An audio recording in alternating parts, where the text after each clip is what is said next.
Hello and welcome to the Downtown St. Petersburg Analysis presentation by Will Black of St. Petersburg College.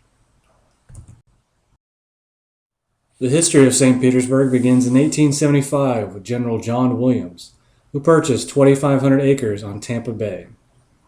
In 1888, a man named Peter Demons brought the Orange Belt Railway to the area and decided to name the city after his birthplace of St. Petersburg, Russia.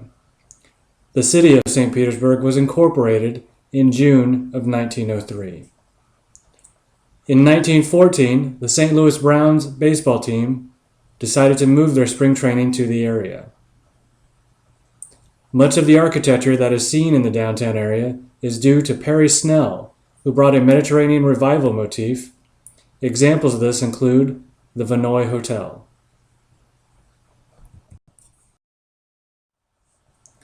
The city went through tough times like much of the country during the Great Depression, and recovery began in the 1930s with the Public Works Administration projects, which included $10 million in new investments. An example of this includes City Hall, which was built in 1939 in the downtown area.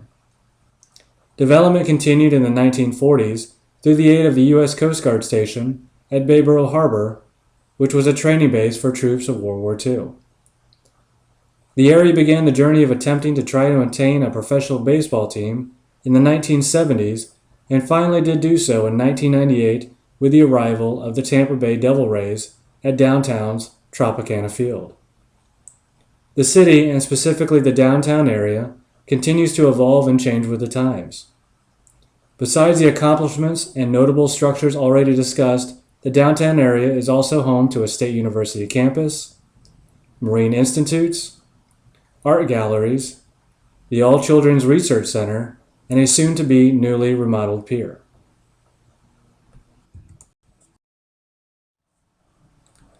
Talking about the structure of St. Petersburg, Florida, there are a total of 129,401 total units. Of these units, 58.7% are owner-occupied, 41.3% are renter-occupied, and 5.8% are vacant. There are various places of worship in the downtown area, and some examples include the Missio Dei Community Presbyterian Church, St. Marie Our Lady of Grace, the First United Methodist Church, and the St. Peter's Episcopal Cathedral. There are various modes of transportation people in the community can partake in, including private vehicles, buses, and taxis. Available healthcare-related items and food commodities can be purchased at various locations in the area. Food can be purchased at local stores including Publix, Walmart, Walgreens, and CVS. Health-related items can be purchased or attained at Publix, Walmart, Walgreens, CVS, St. Anthony's, Baycare, and All Children's Hospital. The population of St. Petersburg is a diverse one. The population consists of 256,681 people. The population density is 1,805.44. And the population change in the last 10 years has increased by 0.08%.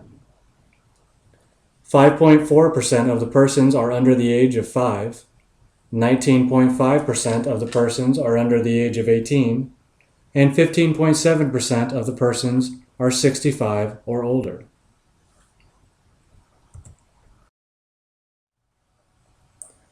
The population of St. Petersburg consists of 69% white, 23.9% black, 6.9% Hispanic, 3.3% Asian, and 2.6% of the population is of 2 or more races.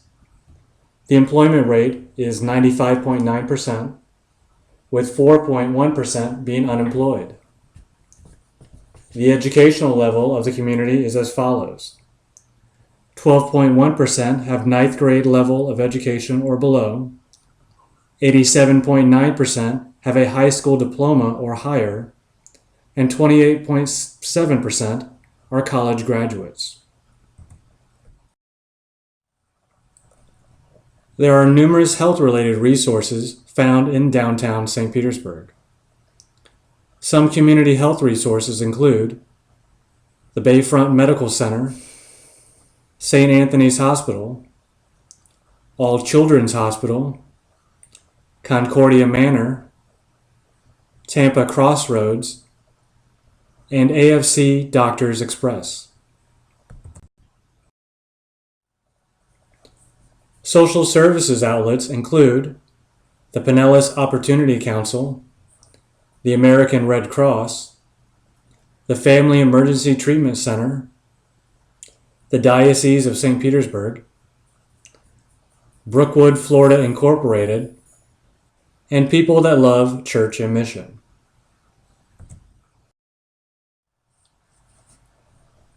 Relating to the environment, St. Petersburg is part of Tampa Bay water, and the water comes from groundwater, surface water, and desalinated water. Sewage disposal for the city is handled by Water Resources, which provides for water distribution, wastewater collection, treatment and disposal, and reclaimed water for irrigation purposes. 8,112,000 trash pickups are performed by the city. It manages 296,000 tons of refuge, services 76,000 residential and 5,900 commercial customers, recycles 37,000 tons of brush materials and 2,370 tons of newspaper, glass, and other materials, and produces 31,500 tons of free mulch.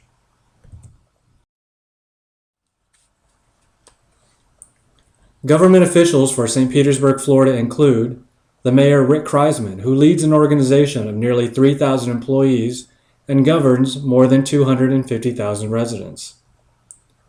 Charlie Gertis serves as City Council-elect for District 1, and committee assignments include being a part of the Budget, Finance, and Taxation Committee, chair of the Co-Sponsored Events Committee, and Emergency Medical Systems Ad Hoc Committee. Jim Kennedy serves as City Council-elect for District 2, and committee assignments include chair of the Budget, Finance, and Taxation Committee, Co-Sponsored Events Committee, and chair of the Emergency Medical Systems Ad Hoc Committee. Ed Montanari serves as City Council-elect for District 3. Darden Rice serves as City Council-elect for District 4, and committee assignments include Business, Finance, and Taxation Committee Alternate, a part of the Emergency Medical Services Ad Hoc, and chair of the Energy, Natural Resources, and Sustainability Committee. Steve Cornell serves as City Council-elect for District 5, and committee assignments include being a part of the Arts Advisory Committee, the Community Development Block Grant Committee, and the Co-Sponsored Events Committee. Funding sources for the City of St. Petersburg are 45% general fund and reserves, 24% water resources, 11% other operating funds, 9% sanitation, and 9% non-operating special revenue and debt funds. Budget allocations are 43% user fees, 31% taxes, 8% transfers, 8% intergovernmental, 5% pilot/G&A, and 3% other. Areas of concern for the city include the increased ad valorem revenues and property values from the previous fiscal year in relation to future budgeting. City officials are working on various strategies to keep this issue in the forefront. Just like with all communities, the downtown area does have needs/issues. These include the need for further economic development. City officials are working on ways to attract high-paying companies to the area to bring jobs to the city. The need for further public safety.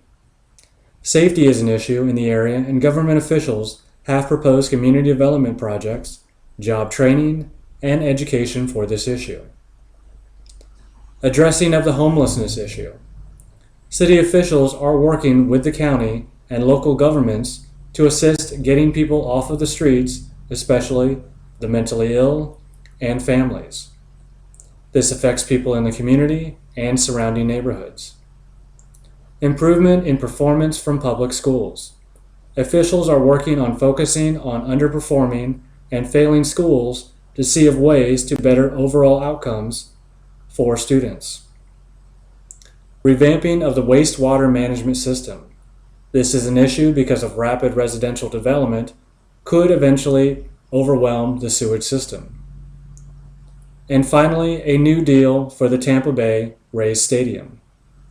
Economic studies have shown that if the team can be competitive, it can succeed in the area.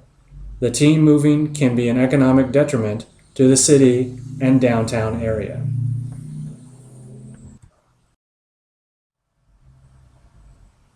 Homelessness is a worldwide issue, and other countries do handle homelessness differently versus St. Petersburg, Florida.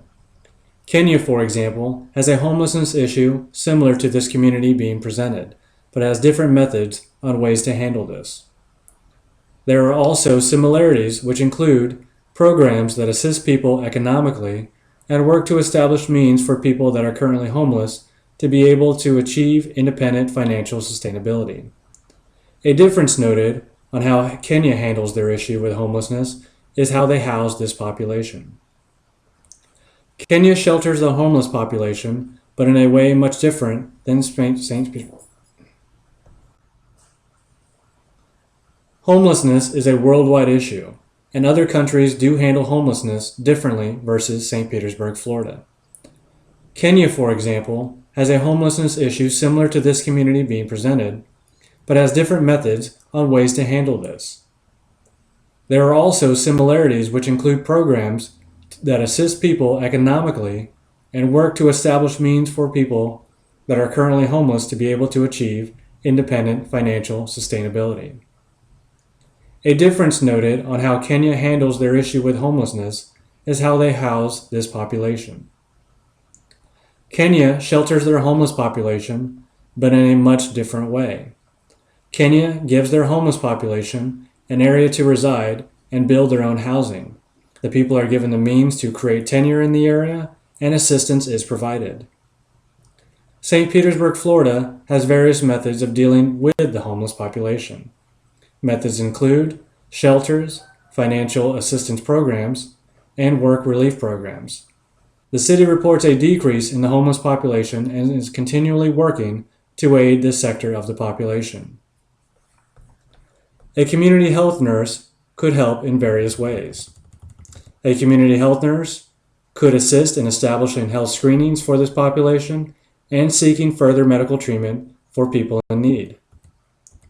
A community health nurse could provide education to the people on health lifestyle habits and choices to people of lower socioeconomic means. And finally, a community health nurse could educate and inform other people in the area and the community on the assistance needed by the homeless population. Thank you for watching this community analysis presentation on St. Petersburg, Florida.